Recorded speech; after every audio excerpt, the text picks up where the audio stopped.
What you're about to hear is not folklore. It is a scar that history tried to cauterize, buried in parish ledgers, erased from sermons, whispered only in confessions too damning to record. In the spring of 1847, when the floodwaters rose through the cane fields of Louisiana, a parish deputy broke open the sealed door of a chapel cellar. What drifted up was not water, but a sound, a hymn sung without voices, a breath that did not belong to the living. What he found beneath that church was not salvation. It was an instrument built of children, a choir that never breathed on its own. Part 1, The House, that sang at night. In the spring of 1847, Gideon Parish, Louisiana, was already on edge. The rains had come early, drowning cane fields, bloating the bayou, and forcing families to stack their furniture on bricks to keep it above the rising flood. The levees groaned like old men carrying coffin, and through all of this one place seemed curiously untouched, the St. Aurelia Foundling House. From the outside, it was a picture of charity, a pale clapboard home with a chapel bell that rang each dawn. Its gardens were kept tidy by the Sisters of the Bleeding Heart, 5 women in identical grey habits. They spoke little, paid for their supplies in exact coin, and always moved together like shadows chained by the same root. To the people of Gideon Parish, they were saints, women who had given up lives of comfort to care for abandoned children, and yet, for all the orphans they claimed to shelter, no one in town had ever seen a child step beyond the gates. The night of the flood, on the night of April 14th, the Bayou Teche broke its banks. Families scrambled to rooftops as the water swallowed hog pens and fields of cane. Deputy Isaiah Dupont, riding the levee to check for collapses, noticed something strange at the Foundling House chapel. The main door, usually barred, was unlatched. The iron-strapped cellar hatch beside it, however, was bound shut with 3 padlocks so heavy they shone even in the lantern light. From behind the wood he heard a sound. Not voices, not prayers. It was the slow, steady hum of an organ pipe. A note held too long, too perfectly, as if the air itself were trapped inside the wall. Dupont dismounted. His boots sank into wet clay as he tested the hatch. It trembled under his hand, as though the locks were the only thing holding back a breath too large for the earth. Breaking the seal by dawn, Dupont had returned with 2 farmhands and a pry bar. The sisters were nowhere to be seen. The water still lapped at the foundation, and the bell of St. Aurelia tolled once without being touched. The men worked at the locks. The first snapped with effort, the second groaned, and the third gave way like a tooth wrenched from the jaw of a corpse. The hatch swung open. What rose from the darkness below was not the smell of rot, but of syrup and medicine, opium, camphor, and laudanum, all woven together. A lantern was lowered into the void. What it revealed made one man drop the light and scramble back into the mud. The choir below, the cellar was larger than the chapel above. Its walls were carved with alcoves, 31 in total, each shaped to hold a small body. In every alcove lay a child, pale and thin, strapped not with chains but with padded braces that fixed the chest in place. From each child's mouth extended a silver tube, curving into the stone wall. Their lips were damp with cloth that had been pinned neatly across their faces. They did not weep, did not cry. Their eyes tracked the lantern like mirrors reflecting light. The tubes ran together, converging into a massive wind trunk that fed the organ bellows. The bellows moved without pedals, inflating and collapsing as though something far below had lungs. Each exhale forced air through the pipes, creating that endless hum. The children were not singing. They were breathing the music into existence. Evidence of design. On a nearby table lay tools arranged with surgical precision, wire mouthpieces of varying sizes, leather straps and rows of small glass vials labeled in careful script. Paregoric, syrup of poppies, spirit of nitre. Beside them, a ledger bound in calfskin. Its title page read, Angels in Repose, Intake and Benefactors. There were no names inside, only entries by number. Each noted a child's weight, teeth condition, and temperament. Beside each was a chilling remark in the margin. Sang well, or hush hush. This was not charity. This was instrumentation, the silent children. Deputy Dupont dared to unfasten one brace. The child's body sagged, coughing violently as the silver tube pulled free. A girl, no more than 7, let out a cry so raw, so human, it felt alien in the chamber. The others turned their heads fractionally, eyes widening as if the sound itself were a violation. The farmhand who had helped lift her whispered, "Mon Dieu, she's alive," and crossed himself. Dupont looked back at the alcoves. 30 more children stared in silence. None spoke. Their lips parted, but no words came. Only the faint hiss of air moving through them, drawn into the machine. Questions in the dark? Where had these children come from? None in Gideon Parish. Their hair was of many colours, some flaxen, some dark. One boy with auburn curls. Their skin showed marks not of chains, but of masks worn too long, mouths rubbed raw by metal. The sisters had always said they were taking in orphans from upriver, children with no families. But the ledger told another story. Each child had been purchased, paid for, some for as little as $3, others for 20. Beside the highest amounts was a symbol in ink, a circle with 3 lines radiating outward like a sun without warmth. Dupont tore the page free. His hands trembled. The vanished sisters. The time the parish doctor and rector arrived, the cellar was in chaos. Some children had been lifted from their alcoves, their breathing ragged but real. Others remained locked to the tubes, their bodies slack, as if removing them might end the rhythm that kept them alive. But the sisters were gone. Their quarters upstairs were immaculate. Beds made, trunks empty, not a scrap of clothing left. Only one item remained on a nightstand, a small wooden rosary, its crucifix carved with the same sun symbol that marked the ledger. The women had vanished as if the flood had carried them off into the cane. A parish afraid. The news spread by whispers, not proclamations. Gideon Parish was a place where shame travelled faster than horses, and the idea that such horror had lived in their midst was unbearable. The rector urged silence. "It is blasphemy to repeat what was seen," he warned, but the children were real. 31 bodies had been carried into the parish hall, swaddled in blankets, their eyes still wide and unblinking. Some began to hum when they slept, low and unbroken notes that made the windows vibrate, and each time the wind shifted over the bayou, the organ pipes of St. Aurelia moaned, though the bellows were still. Closing the foundling house was sealed within a week. Officially, it was condemned for flood damage. Unofficially, no one wanted to hear the sound of that organ again. The children were dispersed to neighbouring parishes, but many never spoke another word. When they did, it was often in unison. The Sisters of the Bleeding Heart were never seen again. Their names vanished from every church record after 1847 as if they had been erased by hand. And yet, the ledger survives, pages torn, but legible enough to suggest this was not an isolated place. It was one chapter of a larger hymn.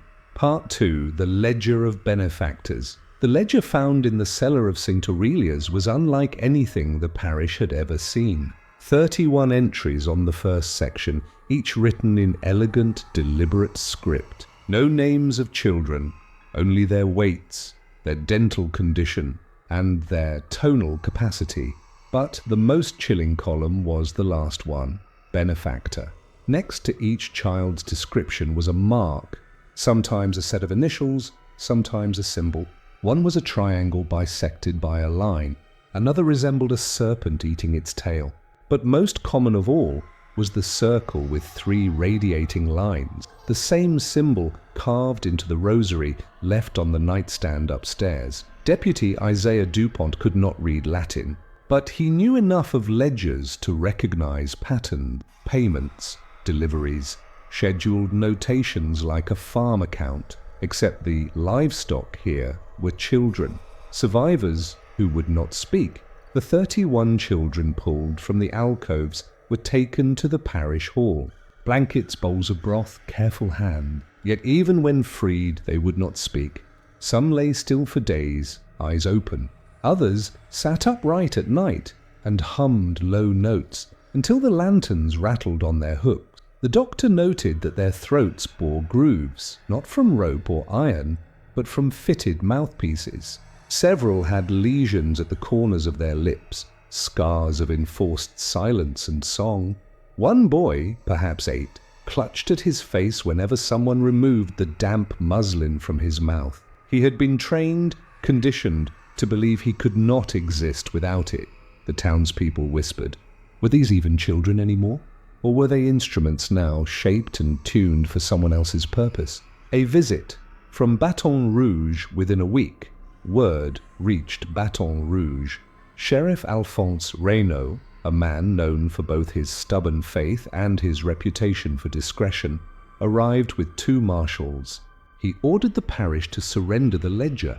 "This is not for local eyes," he said. "This is a matter for the state, perhaps even the capital."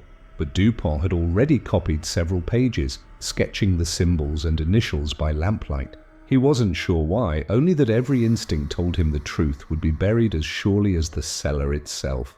The name in the margins among the notations, one entry, stood out. Beside a child listed as male, 9 years, full dentition, tone steady, the margin read in English rather than Latin. Gift to H. Blackthorne. Dupont asked the rector if he recognized the name. The old priest paled. Blackthorne was not a parishioner. He was a sugar baron upriver, a man whose plantation stretched across 3 counties, whose wealth bought silence as easily as Cain bought whiskey. Blackthorne funded half the parish's church repairs. His name adorned the pews, and now it appeared in a book that catalogued children like merchandise. The House of Silence Dupont rode upriver with one farmhand, against the rector's warning. Blackthorne's estate stood vast and immaculate, fields running like green tides to the horizon. The house itself gleamed white, shutters polished, porches swept. It was not the home of a criminal. It was the palace of a man untouchable. Yet Dupont noticed something strange. No laughter. No workers, no voices at all. The cane cutters moved like shadows, their eyes down, their mouths closed. It was as though the estate itself forbade speech. When he knocked, a butler opened the door. His tongue was cleft down the middle, a raw scar running through its center. The man bowed silently and gestured them in. In the foyer hung a portrait, Blackthorne himself, standing proud with one hand on a globe, the other resting on the head of a small blonde boy whose face looked vacant, almost blurred. As if the painter had been told not to capture him too clearly, Dupont asked to see the master. The butler shook his head. Visitors were not received. That night, as Dupont camped near the cane field, he heard it. A low drone, faint but growing stronger, drifting from beneath the house. Not the hum of insects, not the sigh of wind. A sound shaped, deliberate, rising and falling like the swell of an organ. He left before dawn. The parish turns. Back in Gideon Parish, the discovery had split the town. Some said Dupont should have kept his mouth shut. The sisters had been saints, the benefactors their saviors, and any suggestion otherwise was sacrilege. Better to let the children be absorbed quietly into new homes, their past unspoken. Others whispered that the flood had exposed something rotten, something too vast to ignore. If Blackthorne's name was in the ledger, then what of the other initials? Who else in Louisiana or beyond was feeding this hidden machine? The rector, caught between his faith and his fear, ordered St. Aurelia's sealed with stone. "The house will be demolished," he said. "The Lord himself will bury this shame." But he spoke the words with trembling lips. The humming returned. 3 weeks later, the organ pipes sang again. The house had been bricked shut, yet on stormy nights, neighbors swore they heard the same droning hymn rising from beneath the earth. Windows rattled, dogs howled. and children cried without knowing why. Some claimed the children dispersed through the parish had begun to hum in their sleep, their breaths sinking together across miles. Farmers woke to find their daughters standing at the foot of their beds, mouths moving without words, eyes fixed on nothing. It was as if St. Aurelia's had not been destroyed but transplanted, its music carried in the lungs of those who had survived. A vanishing witness among these survivors was a girl of 12, the oldest. She alone whispered words. When Dupont pressed her for her name, she said it haltingly. Clara. Clara spoke of Mother Magdalene with fear and reverence. She said we were notes, Clara whispered. She said God had too many voices and needed ours to make one. But before Clara could say more, she vanished. One morning, her bed at the parish hall was empty, her blanket neatly folded. No footprints in the mud outside, no sign of struggle. Only the faint smell of laudanum in the air. Closing. By summer, Gideon Parish was a place of locked doors and shuttered windows.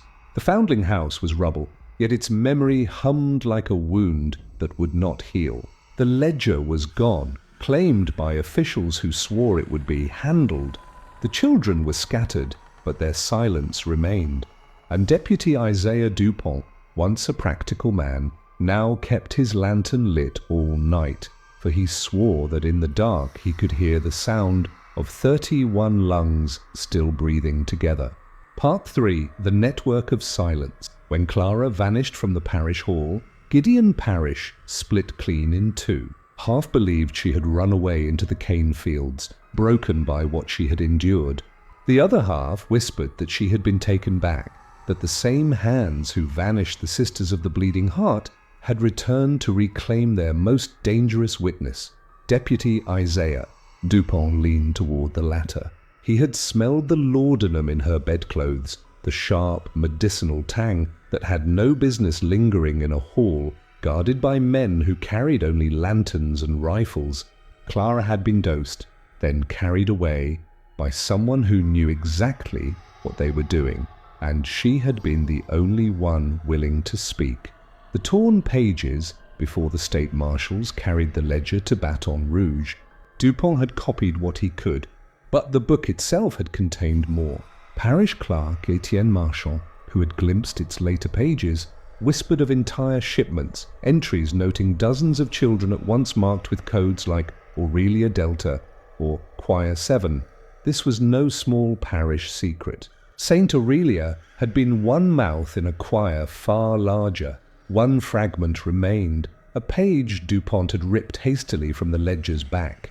On it were 4 names written clearly, without symbols or initials: H. Blackthorne, J. Caldecott, P. Morel, L. Boudreau. The names belonged to some of the wealthiest men in Louisiana. New Orleans. Dupont carried the page south to New Orleans, where the French market buzzed with dockhands and sailors and the smell of rot mixed with spice. Here, money erased sins faster than sermons, and the city's elite families were untouchable. He found Jean Caldecott first. A shipping magnate, he owned half the riverboats between Baton Rouge and the Gulf. At his townhouse on Royal Street, Dupont asked a simple question. Had Caldecott ever visited Gideon Parish? The butler who answered smiled politely and bore the same scarred tongue as Blackthorne's man upriver. That night, Dupont sat in a tavern and listened. Riverboat men spoke of crates offloaded at strange hours, wagons with no manifests, cargo described only as choir stock.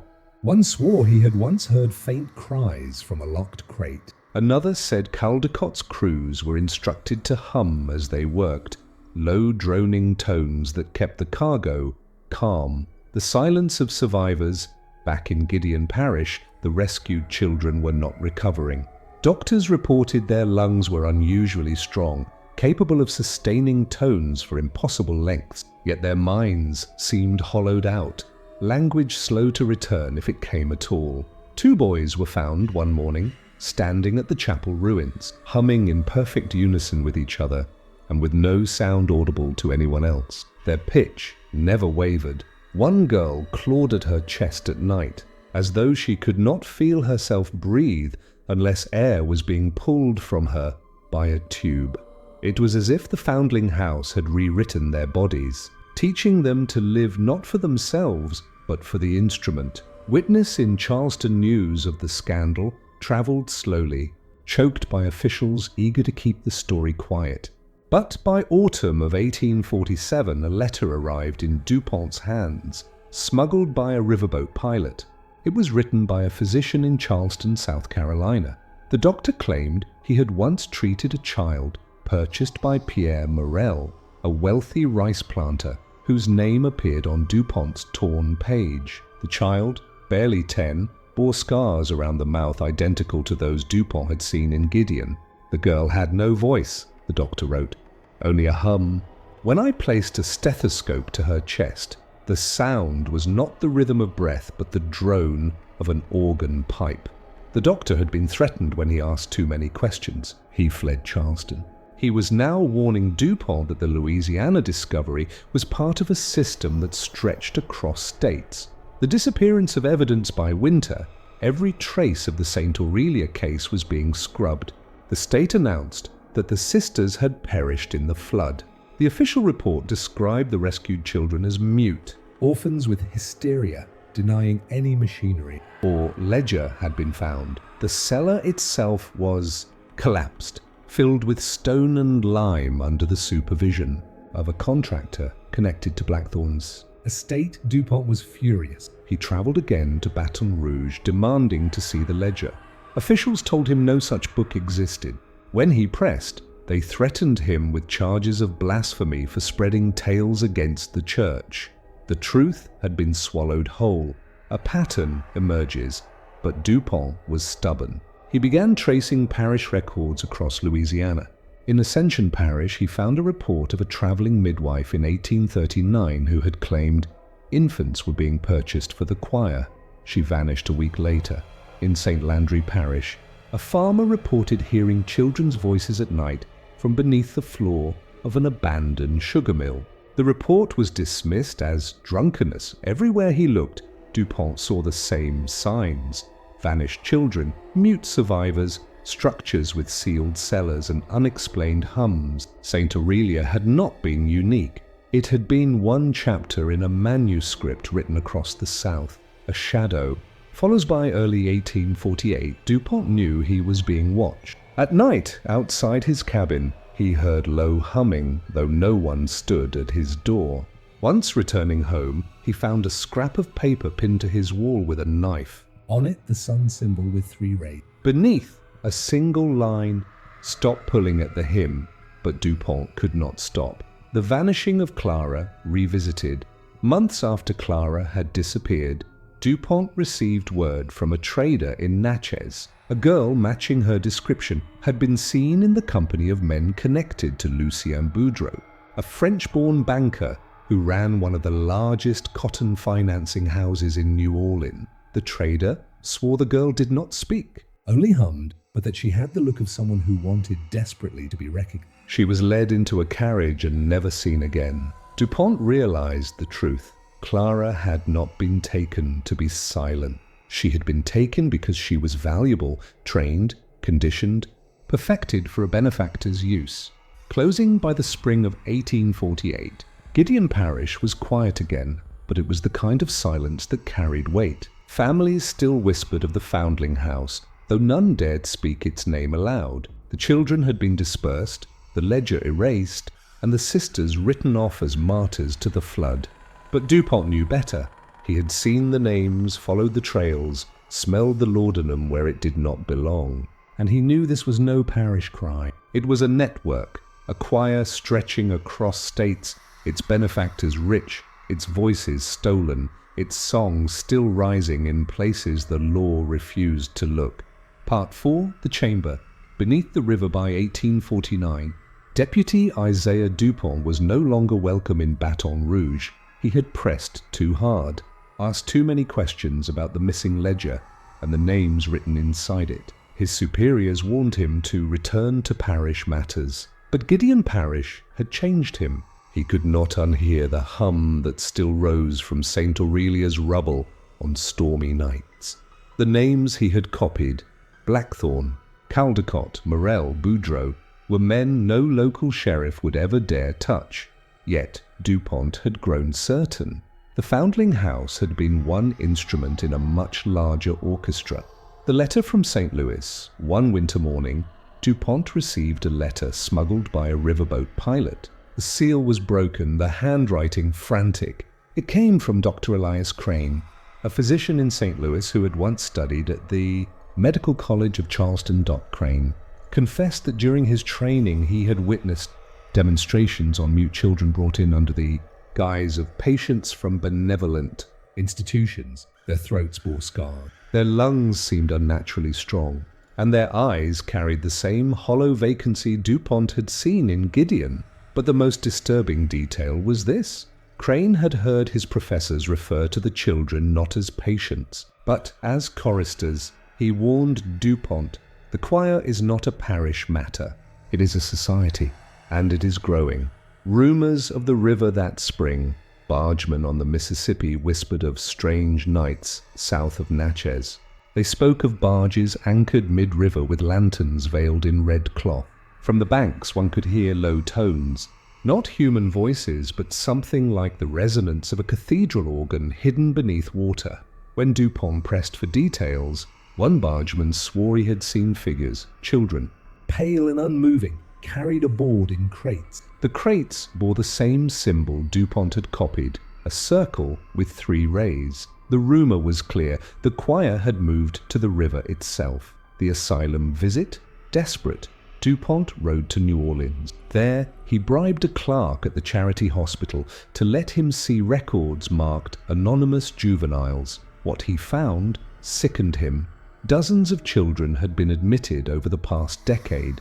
All mute, all with identical throat scars. Doctors described their condition as functional hysteria. Some were discharged to unnamed benefactors. Others vanished entirely from the books, their files ending with a blank page. One boy remained, 10 years old, hair pale as straw. He could not speak, but when Dupont pressed a stethoscope to his chest, he felt it, a vibration too steady, too deliberate. The child's body was resonating like a pipe. The attending physician muttered, "We call him organum. He hums when he dreams." Dupont left the hospital shaken. The hidden chamber weeks later. In the heat of July, Dupont followed a lead to Plaquemine Parish, where fishermen swore an abandoned sugar refinery moaned at night. The building, half collapsed by floods, stood at the river's edge. Its smokestacks were broken, its windows gaping like eye sockets.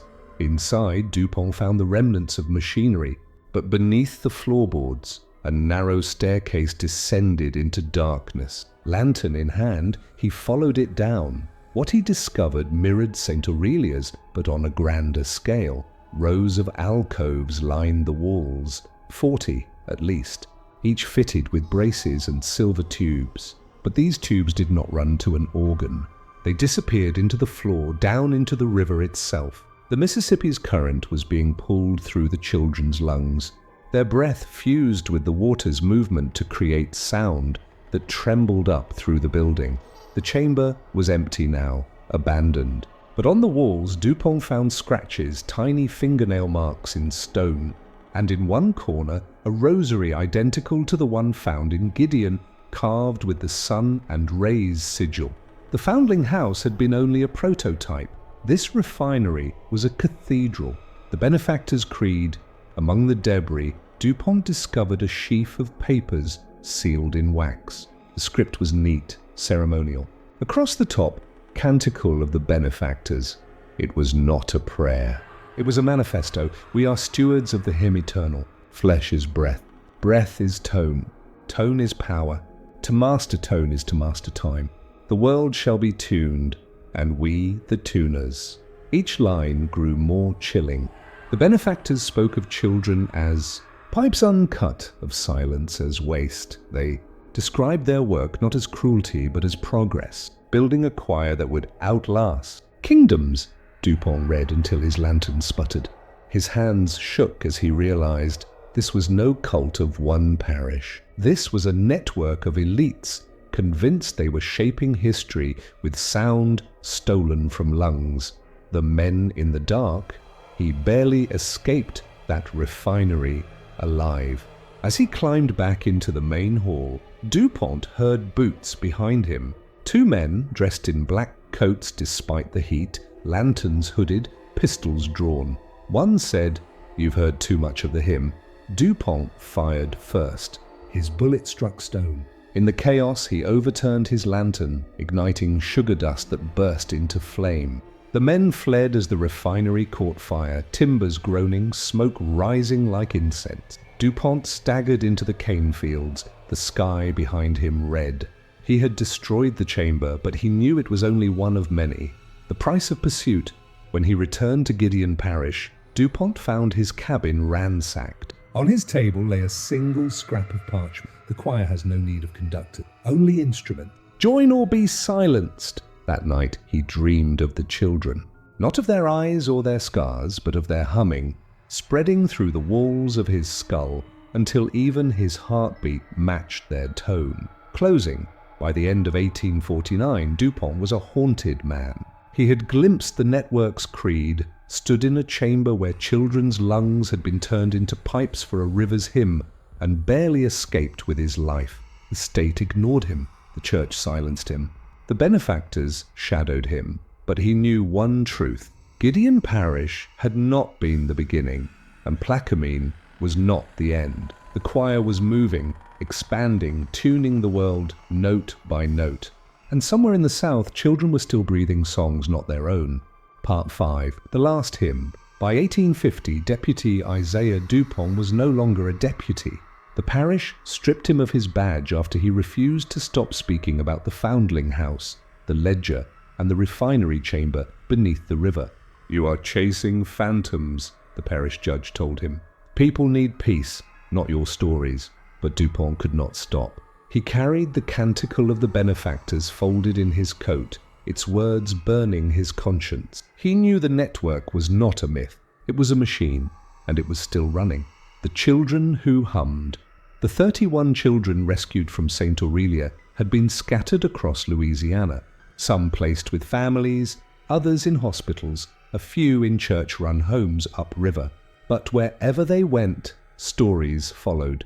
One girl in Opelousas began humming in her sleep, her tone so steady that glasses vibrated on the shelves. A boy placed with a farmer in Pointe Coupée wandered into the cane at night, standing for hours with his mouth open, pulling in air as if waiting for a tube that wasn't there. And worse, when some of these children gathered, even by accident, their breaths aligned. A low drone filled the air, and adults around them spoke of headaches, nausea, even fainting. It was as if their lungs had been tuned to a frequency that no home could contain. The Blackthorn estate DuPont turned his attention to the first name in his ledger copy, Hiram Blackthorn. The sugar baron's estate still loomed over the Mississippi like a fortress. Workers avoided the main house, speaking in low voices. At night, they said, the master held gatherings in the East Wing where no servants were allowed. DuPont bribed one worker to describe what he had seen through a cracked shutter. Children arranged in rows, mouths fitted with strange silver bits, while wealthy men sat in chairs and listened as though to a private concert. The sound, the worker said, was not music, but not silence either, something that pressed against your skull until you wanted to beg for it to stop.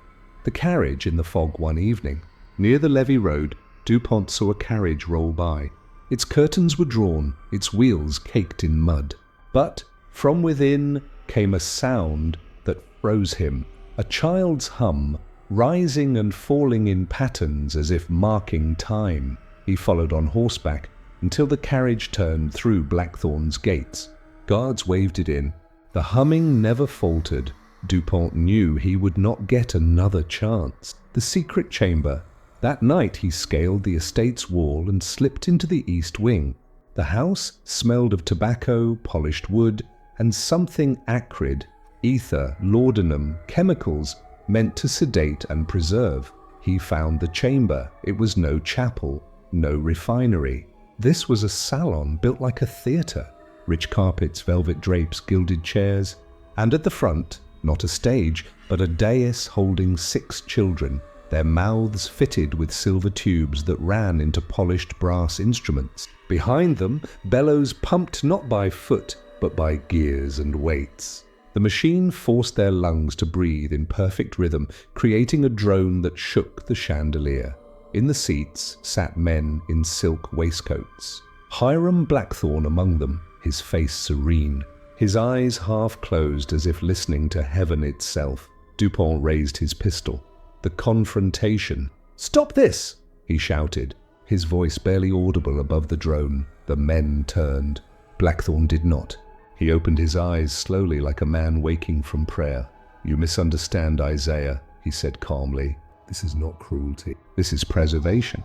Breath is the most fleeting thing. We have found a way to make it eternal. You're killing them, Dupont spat. They are not children anymore, Blackthorne replied. They are vessels. And through them we touch eternity. The shot struck one of the bellows, tearing leather. The drone faltered, the children gasped raggedly, one falling limp. Panic rippled through the room. The wealthy men scrambled. Blackthorne rose, pistol in hand. You cannot silence the hymn. It will live long after you. The 2 men fired at once. Dupont's bullet struck Blackthorne in the chest. Blackthorne's shot missed, splintering a chair. The sugar baron staggered, blood blooming through silk, but his lips moved in prayer, or in song. Dupont smashed the brass tubes, pulling them free from the children's mouths. They collapsed, coughing, their voices breaking into sobs. The drone died. The chamber fell silent for the first time in years. Fire and Flight Dupont gathered the children, urging them toward the door. But the commotion had drawn guard. Shots rang out, glass shattered. Smoke from spilled lantern oil thickened the air. He led the children through a side corridor down to the stables. They fled on foot into the cane fields as the estate behind them roared with fire. Whether the blaze consumed only one wing or the entire house, Dupont never looked back. By dawn, Blackthorne was dead, but Dupont knew the benefactors were not. The final document, months later, Dupont received a package with no return address. Inside was a single page, torn from a ledger identical to the one he had seen in Gideon. It bore only one line: choristers relocated. Southern Division remains intact. The choir lived on. Dupont's fate, Isaiah Dupont, vanished from public record after 1851. Some said he fled west, carrying with him the rescued children. Others claimed the benefactors silenced him. His body sunk into the Mississippi like so many secrets. But in the archives of Gideon Parish, one note survives in his hand. Scribbled on the back of a church ledger, it reads, "They do not seek music, they seek control. Breath is obedience. Breath is life. As long as children breathe, they will never stop." Closing, the story of St. Aurelia's foundling house, the refinery chamber, and the Blackthorne estate never appeared in newspapers. The official histories of Louisiana make no mention of a choir that used lungs as instruments, yet parish whispers lingered. Travelers spoke of children who hummed in their sleep, of carriages carrying silent cargo, of notes that rang in the air long after voices had ceased. The benefactors faded into rumor, but their creed remains carved in Dupont's warning.